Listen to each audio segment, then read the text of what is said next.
DJI But O3 Air basically, unit released today. yeah, for sure. Released today. If somehow you didn't hear, the new DJI Air unit is out. It's a sequel to the DJI FPV DIY system, the Air units in Vista. So now we've got a new Air unit. I've got a bunch of videos linked in the description. We've got your video, a bunch of other videos. We've got some hacks and some performance tips and different things that are in there. A bunch of good links for you and some information. And we're just going to review some of that for you as we go through here. So a couple different things. Basically, I guess we should go over specs, right? That's probably the best place Sure, to let's start. start because that's the big difference between the previous generation and now. So the big spec that got an upgrade, 1080p resolution instead of 720p or 810p. Yes, correct. Yeah. So if you got goggles too, the new goggles, you can do 1080p, 100 frames a second in those. And that's going to get you 30 milliseconds of latency. And Chris Rosser tested that. We've got a link to his video as well in the description. Yeah, and then if you've got a V2 goggle, instead you get 810p, so you get a lower resolution, but you get that higher frame rate because that goggle can do 120 frames a second. Right. And that's going to get you a little lower latency. You haven't seen that tested. DJI is calling that 2 milliseconds faster. Yeah. So I think it's really cool that they included backwards compatibility like this. When I updated my V2 goggles, it took me a minute to figure out how to bind them to the O3 Air unit. But you have to put them into DJI drone mode, which I never do because I don't have the potato anymore. And then you flash them from DJI drone mode, and then that flashes new firmware to the goggles, which when you go to settings about, you can switch not just between DJI FPV drone and the FPV system, but also the O3 Air unit and bind to it. And once you do that, the experience of using the goggles is largely identical. And it was just like, it's clear it wasn't just like a half-baked, like DJI doesn't really half-bake many things, but I was pretty impressed. It feels like they're committed to the V2 goggles in a way that I wouldn't have guessed until I saw how much work they clearly put into this. Yeah, absolutely. It does seem like it's not like half baked, like No. it's not. So, and that's good.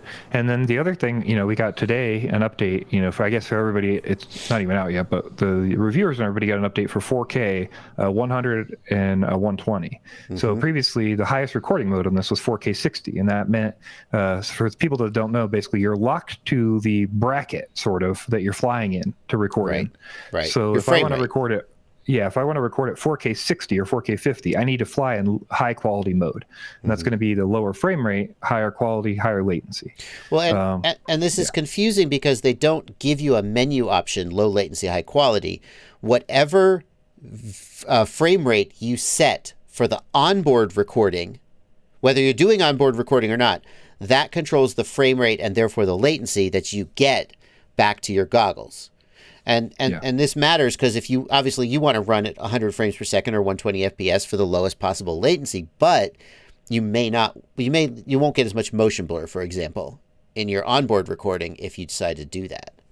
And that also ties into things like EV balance, like all those kind of different things that you're setting for your action cam or you're setting for your camera to get your video for your recording is going to all affect that feed that you're seeing through the goggles.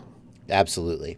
This is one of the things that we've talked about previously, a potential downside of combining your FPV cam and your action cam, which is you may want like cinematic action cam, but you with your FPV camera, you just want to be able to see where you're freaking going. And combining those things doesn't always give you the best results. I have to say, though, I was really impressed, having been completely disgusted with the Action 2. I was pretty impressed with the quality of the footage out of this thing. If I was just a freestyle pilot ripping around, I would seriously consider not using GoPros and just using this instead. Yeah, there's a lot of, I've seen a lot of, we got some videos linked and stuff of people talking about the comparisons, between GoPros and this. It does seem like, I think for a large amount of people, this will be a good option for them because they don't really need, the best video possible. They just need a good quality video that's really good to show people, Like a lot of the videos I saw were that onboard recording and they didn't need to bring a GoPro. They were comparing them and there wasn't a whole lot of difference, especially in the environments and the settings and the situations and stuff. So. Yeah, for That's sure. pretty. Also, we should just say like 20 gig onboard. We asked for that, and we got working onboard recording. It seems like, Yep. And the SD card slot as well, which I was Yep. worried we would give up for that onboard recording. Yep. We got full OSD, full MSP Displayport, Full full Betaflight OSD. unexpected. Yeah. Yeah. What people are you calling could- Canvas, we just want to, yeah, it's MSP Displayport, Right. but yeah, It's not canvas mode, technically. Correct. Even DJI Correct. calls it canvas mode. That's probably our fault as much as anybody's. Thank you. Dominic Clifton was the one who set me straight about it actually being MSP Displayport and not canvas mode. I have tried to correct myself every time I say it. We got a lot of stuff that it's weird because DJI, you're like, DJI, you could snap your fingers and do anything you wanted. You have more money than God. You have so many engineers, and you're like, can we please have these three things that we want? And they're like, yeah, maybe. And then 2 years later, they release a whole new product and they give you all the things you wanted. And you're like, okay, but why did I have to wait this long? It's just how they operate. But they did. They gave a lot of things that we wanted. Yeah, absolutely. Let's see what else we got. So, go ahead. Johnny 5 pointing out the price also. I heard $300 originally. Then I heard $260. It came out at $229. Yeah, the leak price was $250 to $300, and I heard that $250 right up until release, including a foreign website that had posted a price at $254, and another one that posted $259. I wondered if that was a last-minute change or just some of the places that had listed incorrectly. But either way, yeah, it's definitely better than I think we had expected it to be. Still going to be steep, and a lot of people are still going to be a little upset at the price, but I think it's pretty good compared to where we thought it would land, and for the upgrade in quality, it seems like. And here's the thing, though. Here's the argument. And not everybody's going to agree with this argument. But whenever I'm thinking about these products, I'm thinking about who is the person who is going to love this. And there's somebody out there who will love every product. This is a significant improvement in terms of video link quality. Resolution, the latency is a little worse, but the range, penetration, and resolution are a significant step forward. And theoretically, some people are going to ditch their GoPro and they're going to get a quadcopter that is between 70 and 150 grams lighter, right? A huge reduction in weight. And theoretically, you're not going to break this camera as much as you break a GoPro because it's not hanging out there. Well, yeah, that's one of the things to discuss, right? And if you do break it, it's $100. The price of a Runcam Orange. Yeah, $109 for a replacement camera, so that's great to hear. We've got that linked in the description as well. One thing I'll say, though, is it does seem like there are issues in frames. So depending on what frame you're using, it seems like you're kind of fighting with how far forward to put it so you don't see standoffs, right? That's, yeah. So it has to go. My concern is that a lot of people are going to put it too far forward. Like Vanover seemed like he was flying at a point where he could have broken it. So that would be my only concern is if people are putting it too far forward, you're going to break a lot of these that you would not expect to break from a camera inside your frame. That's valid. And part of that, I think, is because of the wide field of view. It means it basically has to be flush with the standoffs in order to avoid seeing them. Yeah, because I think we're seeing a lot of those frames with 20 or 20.5 spacing for the old camera, right? And then, but you still had 19 millimeter standoffs in front, like the 19 millimeter spacing. So you're just seeing those standoffs. I know that Vanover has a redesign of his Vandy style frame where the front is specifically designed to accommodate the camera. I'm sure we're going to see a lot of that. Yes. And of course, time will tell. But I think at a price of $229, and especially if it lets you, the thing is, if it was just an upgraded air unit, and it cost $229, and it gave you 1080p, and it gave you better penetration and range and so forth, and all this stuff, and didn't have the onboard recording, I think some people would be like, yeah, $229, I'll go for it. Not a lot. But I think that if you add into the onboard recording and the people who could potentially stop carrying around GoPros, I think adoption is going to be more. And DJI has made this an easy buy for anybody with a V2. Like, I think that's part of this too, right? Yeah. So a couple different things I just want to get out there so anybody who's listening to this knows it. If you do update to the new firmware in the V2 goggles, it's just like it was before. As long as you rooted before you did that, the root can still be applied afterwards, and it still works the same. So you get your OSD on your old units. Just so in case you're worried about that, there's no backpedal on that. There's talk about it being dual band. the OcuSync 3 Air unit is only dual band if you're using a radio. So it does talk to the goggles for some reason to do telemetry on 2.4 gigahertz. Like the goggles will talk to the O3 Air unit, but only if you're using a radio. And we don't really know why. Yeah, MadsTech is trying to figure that out. The goggles only use 5.8 is what it seems like you're saying. Yeah, they for some reason the goggles transmit a 2.4 gigahertz signal if the radio is on, and we don't know why. Because the radio and goggles both transmit that. But generally speaking, the video and all that communication and the hacking and everything seems to all be done over 5.8, and you should not need dual band if you needed to change. That's what it seems like, unless you're using the radio. And for some reason, it seems like the goggles are doing something with 2.4 with the radio, so MadsTech is going to dig into that more. Okay. A couple other questions are coming in, stuff that we might want to mention. You can't use the motion controller. That requires integration with the Avata flight controller, when obviously Betaflight can't do that. So that's a no. No audio. Yeah, some people are going to... It has an audio jack. It has a headphone jack. And I was like, what's the headphone jack for? And they were like, oh, well, and here's a feature I didn't cover in my review. If you put video files on the SD card, you can play back like movies from the SD card inside the goggles. I think you can... Okay. I think the goggles too also have wireless DLNA, so you can transmit wireless video to them, and you can probably do audio stream from your phone. And I was like, is that stupid? Yeah. Or is it like I'm on an airplane and I want to watch a movie? It's a brilliant screen. It's a beautiful screen. An airplane is like an interesting use case. So I've got my phone. I want to watch a movie. Maybe the movie's not quite acceptable for watching in public. So I put my DJI goggles in, I put my headphones in, and I start streaming it from my phone to my goggles, and then I can, enjoy my film. I'm like, okay, DJI. I was like, it's not, somebody's going to use that, but it's kind of a weird thing for them to have done, but okay. A couple of other questions from the chat. We talked before about a light goggle. I think we talked about that last week, where there was a leak from Osita and another group who were talking with Deals Drone, who were saying that there's a light goggle coming. That light goggle is, from my understanding, definitely legitimate. I've heard that from multiple sources now. And it's just coming later at some point. I don't know what the price is. All we've heard is that it doesn't have the touchpad and it doesn't have motion tracking in the head. I would expect it to be cheaper, but how much cheaper, we don't know yet. So. The Mouse FPV raises a good point. GoPro, I only need one for all my quads, but I need like $1,500 in air units to replace one Hero 7. That's not true for me. I mean, but also if you're already buying the air unit, I think is the point here, right? Like, so if in this case, you would be saying you would be perfectly happy with buying the $100 or $150 air unit Vista, right? And then saying like, okay, that price difference is worth me having the GoPro instead. So right? What you have to do, you have to count on, say you would buy a Nebula Pro for $160, right? Yeah. So then now you're going to buy the air unit, the O3 air unit for $230.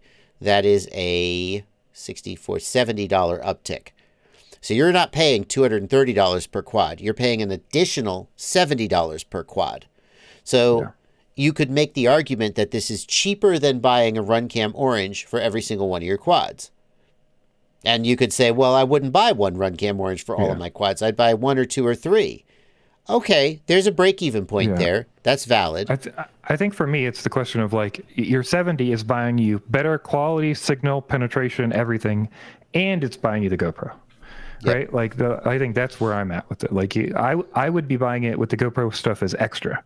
Then maybe that's 20 or 30 of the value there if you're comparing it to the whole package. Yeah. So I think there's no question that the new system is worth something more than the old system, just in terms of its transmission. It's pure utility as an FPV system. So what does this mean, Blunty? People who want the specs and want the breakdown can get it from the review videos. Oh, what were you going to say? I got one more thing I don't think you're going to hear in most videos, and that is just that the one difference really, other than OLED and 1080p between the Goggles 2 and the V2, right, and other than this 120 versus 100 FPS deal, right, is that is a deal because you can only record 4K 120 with older goggles. Like, that's weird, right? I think we could both say that's weird. But the other difference is that Goggles 2 do H.265. And so that means when you record on them, they're recording the screen. They're actually recording the physical screen output. So you get OSD and you get kind of everything you're seeing on the screen with your goggles. Totally different than the V2 will record. The V2 will record like the old style. You get the feed like you do, but you don't get the OSD. And then the other difference is that the V2 are receiving in H.264 versus the H.265 with new goggles. New goggles have a new chip, the E3T chip. And that E3T chip enables that H.265 processing, encoding, whatever. And that also, from what I'm hearing and from testing, it seems like in some cases in lower bit rates, it's going to be better at hanging onto that bit rate because the encoding can give you a better signal or a smoother signal with less data. I was really impressed with the goggles too when I did my little flying up the road semi-range, not really test, that it got down to like 3 megabits per second. And the image was like, I was like, wow. Normally with the V2 goggles and the Vista, if I get down below 4 or 5 megabits per second, I'm like, this is done. I got to come home. It was at 3 megabits per second. And I was like, this is really pretty. I mean, it was stuttery, but it was surprisingly flyable image. And when I did the same thing with the V2, it was not as good. And I blamed that on the antennas, but it sounds like there's an encoding difference as well, is what you're saying. Yeah, that's my understanding anyways. That extra chip is giving them some extra kind of legwork there to get you better video at that lower bit rate. So all right. So let's wrap up this segment by discussing, let's provide some commentary, like we haven't already. What does this mean for FPV, for people like for Walksnail, HD0, DJI, even analog? Like, how does this change the landscape, in your opinion?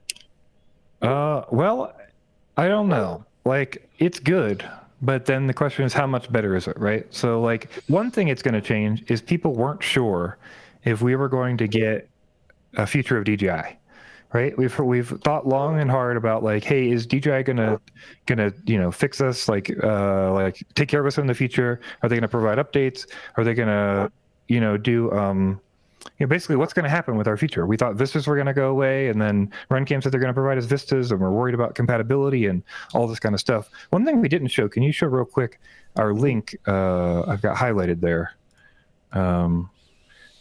This showed up, and I just want to point this out real quick while we're talking about DJI.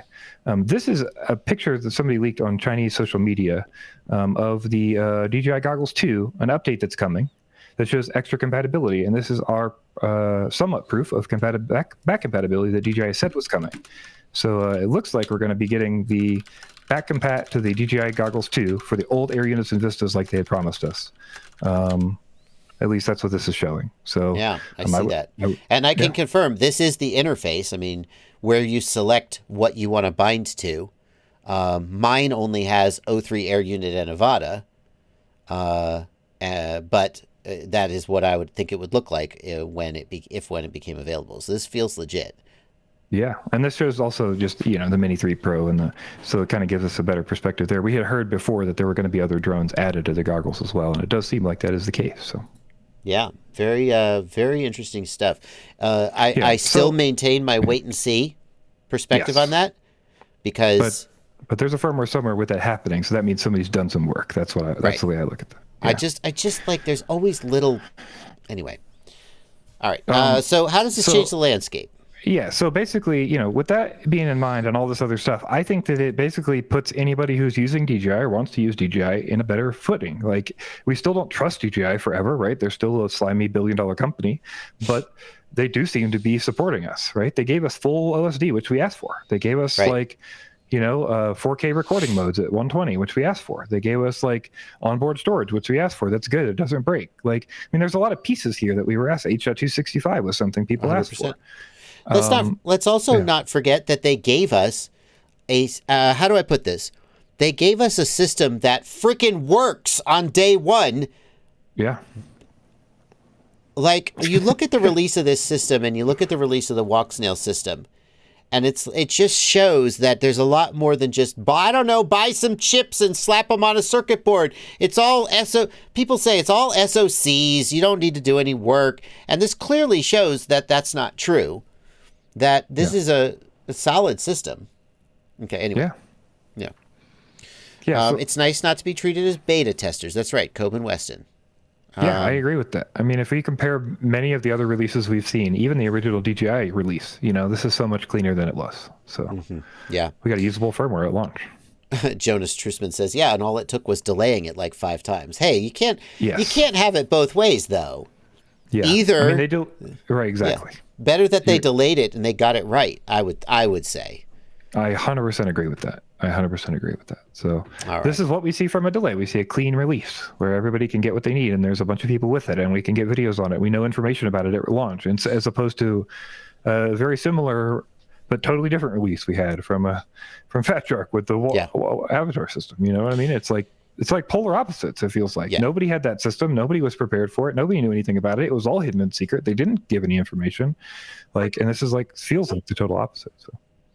So I don't think this really has any effect on HD0, minimal effect on HD0, because the kind of people who love HD0 and think it's the best want things that just are they're not going to get from DJI. And I think this has some effect on Walksnail, because Walksnail has always been able to claim, oh, we have 1080p. DJI doesn't have 1080p, but now DJI does. And in terms of just pure performance of the video system, this just trounces anything Walksnail has to offer. Sorry, Walksnail. I mean, the V2 system is, in my opinion, usually better than what the Walksnail system does. So this is better than that. I do think Walksnail has some advantage in that they've got the 1S video transmitter, and there Walksnail is bumping up against HD0 a little bit. But well, I think I would say things like, Walksnail gave us full OSD on the product before, right? True. And Walksnail has been very adamant about adding and changing and setting and moving and doing everything that we've asking for. I feel like we're going to get this from DJI this time, and then 2 months later we're going to get another chunk, and then 2 months later we're going to get another chunk. Right, that's what I'm saying. That's always how it is. Yeah, but right now there's a new shiny thing that does everything I want. Sure, 100%. I just think in 3, 6, 9 months, Walksnail is going to keep, hopefully, we're all hoping, that Walksnail will be continually doing stuff, continually pushing, continually doing new products and figuring stuff out and talking to users and doing more support, that they will find an edge in that aspect. But I do agree that, we got the new shiny thing and it looks real good. They just have to get their damn video performance. They have to get their damn video link up, It's better. It's very good. I wish it were as good as... I wish it were better.